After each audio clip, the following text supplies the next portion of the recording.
Hello, and welcome to my channel.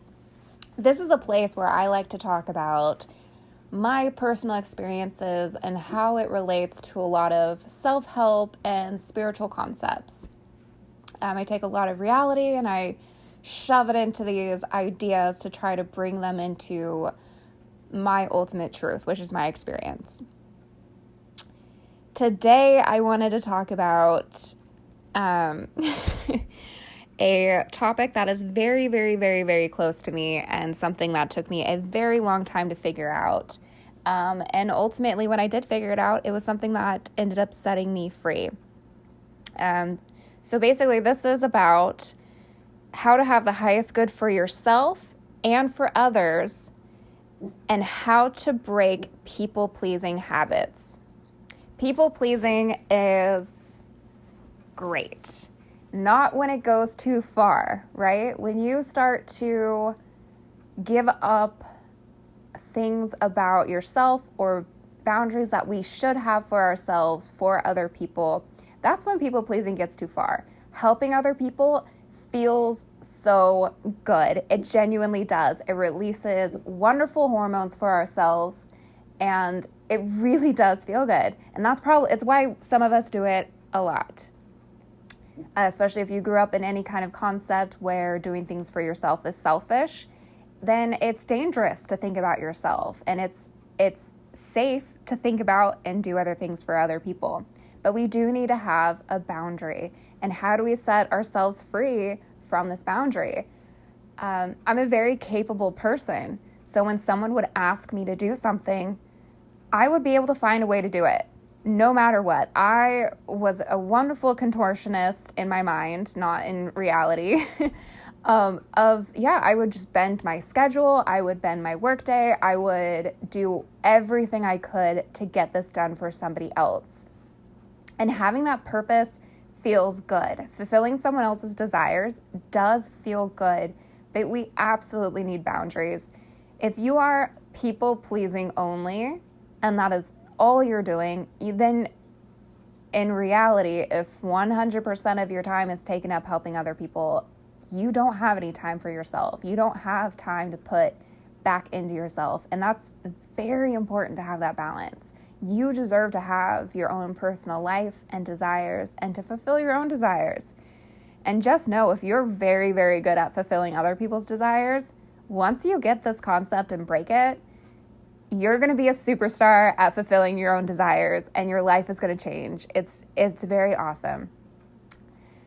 But when you are a people pleaser, saying no is the most terrifying thing. Like, making someone feel good is great. Denying someone feels awful sometimes. And how do we work around that? That's a hard thing to do. And you don't want other people to be disappointed in you. You don't want other people to be upset with you. How do you know what is the boundary, and how do you really make it okay that today you just wanted to hang out and do nothing and have a self-help day and self-healing day, and here comes that phone call. Can you pick up the kids, or can you run this errand? And you had already blocked this out for yourself, and that can be very difficult. Even if there's not pressure from the other person, sometimes it just feels good and we just want to naturally do that. There are some wonderful people in this world, and those people kind of gravitate towards helping other people. So how do we get out of this concept if it's something that we feel trapped in, that we can't say no? We're terrified to say no. This was a huge thing for me. I was in a abusive relationship, and it was just me giving my all, people pleasing, doing everything I could to make him happy. And this relationship really broke me and really helped me to change my perspective of who I am and what I'm doing. If I am doing absolutely everything to help somebody else and it's not working out, what in the world is going on? So I had to really sit with myself for a while and figure out how I wanted to be in this world, how I wanted to interact with other people. It also really helped me set boundaries. So the biggest thing that I discovered was making sure that everything is for the highest good of others and the highest good of myself. It's not either or. This is a twofer kind of concept. This equates to a win-win-win situation, right? There's all kinds of different ways that you can negotiate or compromise through anything in life.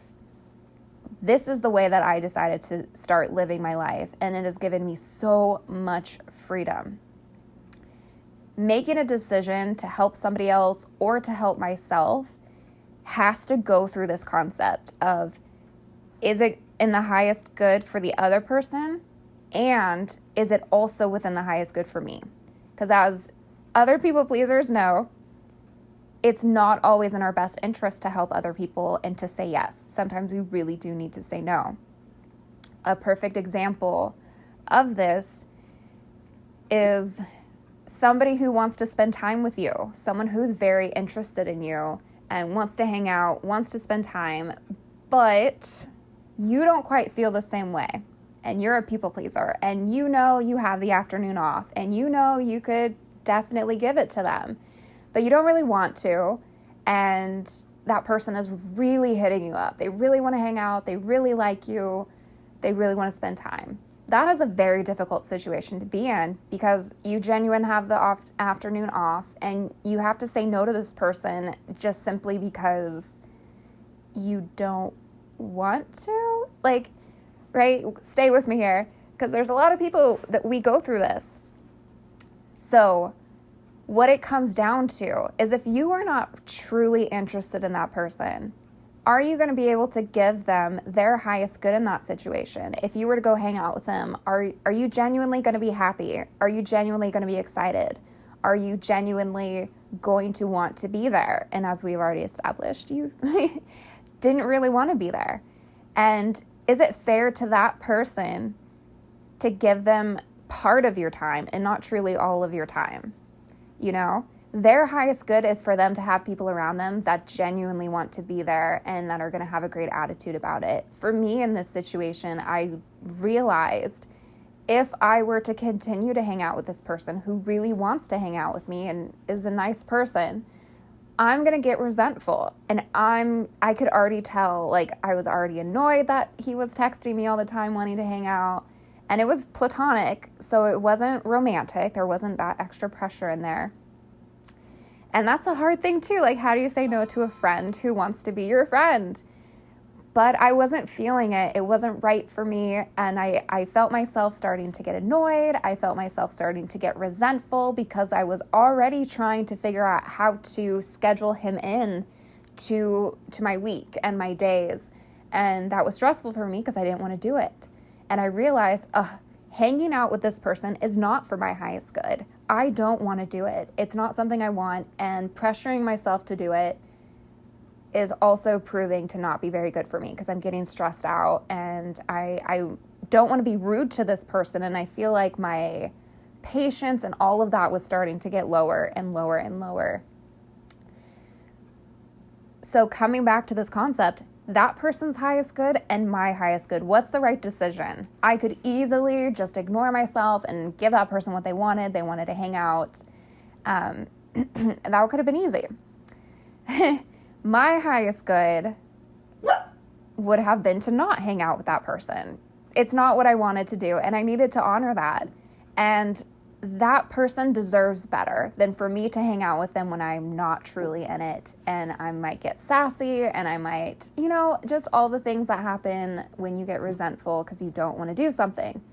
So in that kind of situation, highest good. That person's highest good and my highest good. It was a decision that I had to make. I had to go and let that person know that I'm not interested at this time to be creating that connection and that friendship. It wasn't there for me. And hopefully, when you tell someone that, they take it well. They were a little confused and upset. But when you explain it and you say, like, I want the best for you and I want the best for me. And I don't want to treat someone anything less than what they deserve if my heart's not truly in it. And if your heart isn't truly in it, there's just no way that you can treat that person the way that they truly deserve. So using that concept, highest good for self and highest good for others, it works in every single decision and situation that you want to use it in, any situation you possibly get in. This is my golden rule. This is how I navigate life. This is how I keep my conscience clear and my decisions clear, because it's the highest thing that you can do for yourself and for others. Even if that other person doesn't quite understand the concept, later they might. It's a win-win-win, and it allows so much freedom. It allows you to say no. It allows you to see how this is beneficial, and saying no is a good thing in this situation. So try it out. Ask yourself these questions, and it really relieves so much guilt and shame of saying no, because this is a legitimate, wonderful reason to say no, and a wonderful way to navigate life that boosts other people and yourself. So it's just like I keep saying, it's a win-win-win. You just can't lose when you make decisions based on other people's highest self and your own. You do have to be brutally honest with yourself, and you have to be honest about the other person too. So you do need to spend time realizing what you like, what you dislike, your personal desires, what you want. And that just comes from the constant asking of the question and the constant observing of who you are and what you want. So that's it. That is a huge concept, and I didn't talk about it for very long, but try it out. See how it works in your own life, and see what kind of boundaries and how good that makes you feel. For people-pleasing people, this is a way to get out of it, and to know that you're also doing the right thing, and that you ultimately are still people-pleasing by helping them.